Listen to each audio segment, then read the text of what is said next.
Hello dear students. Today we'll start with a very interesting problem. So let's straight away go to the problem.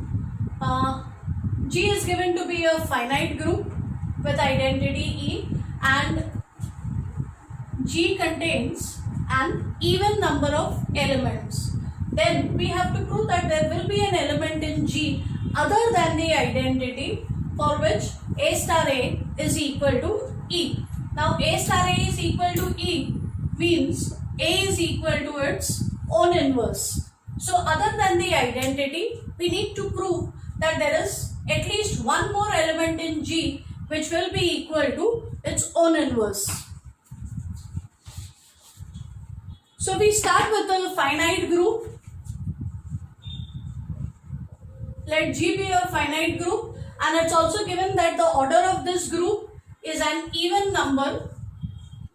So I start with a group whose order is 2 times, it's a multiple of 2 so that it will be an even number. So order of G is 2n, and now in this group I wish to prove that there is, I somehow need to come up with an element other than the identity which is equal to its own inverse, or for which A star A will be equal to E. So firstly, I look at 2 subsets of G, G1 containing those elements of G for which X is not equal to X inverse, and G2 containing those elements for which X is equal to X inverse. So essentially what I am doing is, I am breaking up the group G into 2 parts, G1 and G2.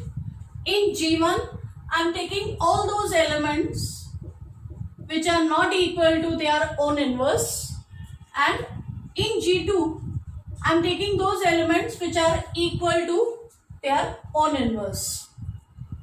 Now firstly, notice that you cannot have an element which will satisfy this condition as well as this condition.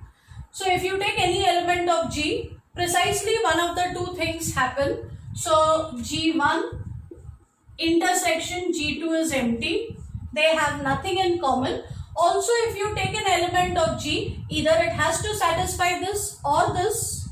In other words, G is union of these 2 sets, and these 2 sets have nothing in common. So it is like cutting up this into 2 pieces, one piece called G1, one piece called as G2. So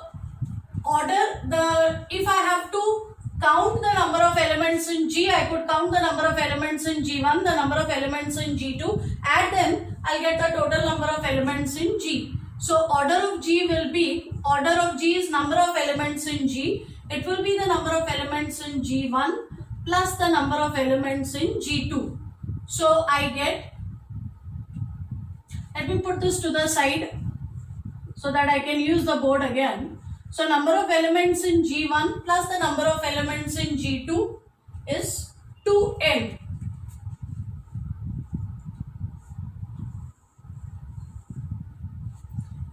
Firstly, I look at the set G1, and the intention is to prove that G1 will always contain an even number of elements irrespective of how many elements are there in G. So even if I know that G is finite, but I do not know how many elements are there in G, whether it is even or odd does not matter. I will show that independent of whether G has even elements or odd elements, this portion G1 will always have an even number of elements. So the first part of this proof will be to show that G1 will always have an even number of elements. So step 1, we will prove that G1 has an even number of elements. For that, I'll make 2 cases. Case 1, possibly for some group, there may be no elements inside G1. So it is quite possible that G1 may be empty. If you recollect, in an earlier lecture, we had looked at the group Z8 star multiplication modulo 8. In these the elements were 1 bar, 3 bar, 5 bar, 7 bar. Inverse of 1 bar was 1 bar, 3 bar was 3 bar, 5 bar was 5 bar, 7 bar was 7 bar. So in this group, inverse of every element is itself. Therefore, all these elements will actually lie inside G2. So there will be no elements in this group which will lie inside G1. So it is quite possible that G1 is empty. If G1 is empty, my job is done, because then the number of elements in G1 is 0 and 0 is an even number. It can be written as a multiple of 2. So in this case, G1 definitely has an even number of elements. Now let's look at the case when G1 is not empty. And this is where the real fun begins. Suppose G1 is not empty. If G1 is not empty, then I know that G1 will have at least one element. So there will be at least some element of the group which will lie inside G1. Now if X lies inside G1, then it will satisfy the condition for an element to lie inside G1. So that means X cannot be the same as X inverse. So because this element lies inside G1, it must satisfy this condition that it is not equal to its own inverse. So what I do is, I call this X inverse as Y. So just to simplify matters, I call this element as Y. Now notice from here that X is not the same as Y. So X is not equal to Y. And now let's take Y inverse. So I will get Y inverse equal to X inverse inverse, which will be equal to X. So Y inverse will be equal to X, and this element X is not the same as Y. So X is not equal to Y, and then over here I have simply taken inverses on both sides. So when I take inverses on both sides, I get Y inverse is equal to X. Actually this is intuitively obvious. If inverse of X is Y, inverse of Y will have to be X. So inverse of Y is X, but I know X is not equal to Y. So look at this element Y. Now this element Y satisfies the condition that it will not be equal to its inverse. Y is not the same as Y inverse. So which part of G is it going to lie in? Will it lie inside G1 or will it lie inside G2? See which of the two conditions is satisfied by this element. Y is not equal to Y inverse, and that means Y is surely going to belong to the set G1. And as I mentioned, I had made this substitution only to simplify matters. But let's not forget what is Y. Y is equal to X inverse. So this means X inverse also lies inside G1. So a very interesting phenomenon happens over here.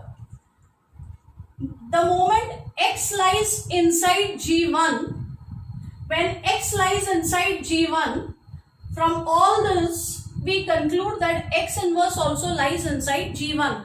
So when X enters the set, it does not enter the set alone. Along with it, it also brings its partner X inverse. And there are two different elements. X is not the same as X inverse. So when X comes inside G1, along with X, its partner X inverse also comes inside G1. So at a time, a pair of elements enter G1. It is like a party where stags are not allowed. Only couples could be allowed. So in such a case, the total number of people at that party would have to be an even number. So this would make it intuitively clear.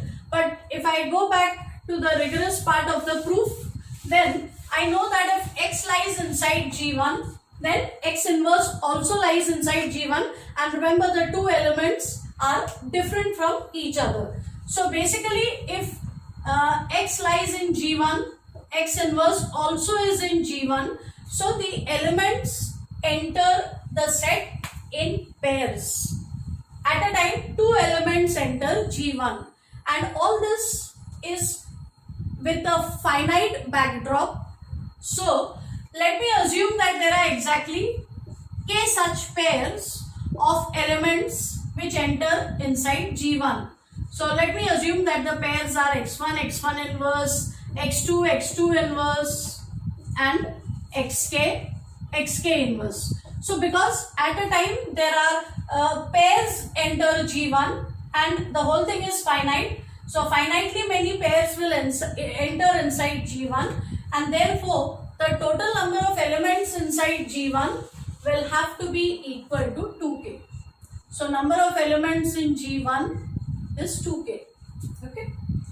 So even in this case where G1 is not empty, the number of elements in G1 is even. The earlier case was when G1 is empty. In that case anyway G1 was even. So let's come back to this equation and substitute. So now number of elements in G1 is 2k plus number of elements in G2 which is 2n, and therefore number of elements in G2 will be 2n minus 2k, which is 2 times n minus k, means number of elements in G2 will also be even. Actually it's clear from the picture. If I have proved that the number of elements in G1 is even, and now let me use the fact that number of elements in the whole group is also even.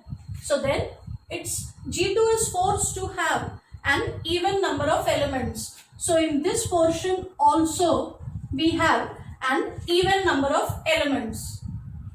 Just give it a moment's thought. Can G2 be empty?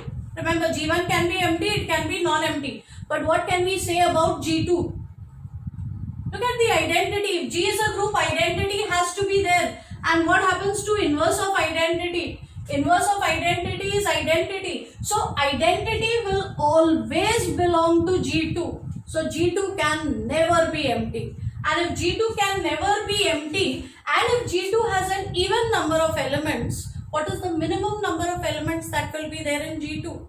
It can't be 0, because at least identity is here and it has to be even. That means number of elements in G2 will be at least 2 or more than 2. And if number of elements in G2 is 2, one element is identity, I can be very sure that there will be at least one more element inside G2 other than the identity. So there will exist an element A in G2 such that A is different from the identity. Now because this is in G2, it also of course lies inside the group. So this element A lies inside G, A is not equal to E, and finally because A comes from this part of the group G2, A has to be equal to A inverse, or let's multiply both sides by A. If I multiply both sides by A, I will get A star A equal to A inverse star A, and multiply both sides by A, so I will get A star A equal to E. So I have found one element in G, at least one element in G other than the identity, which is equal to its own inverse or which satisfies this equation. We'll see an application of this in the next few examples that we do. That's all for now. Thank you.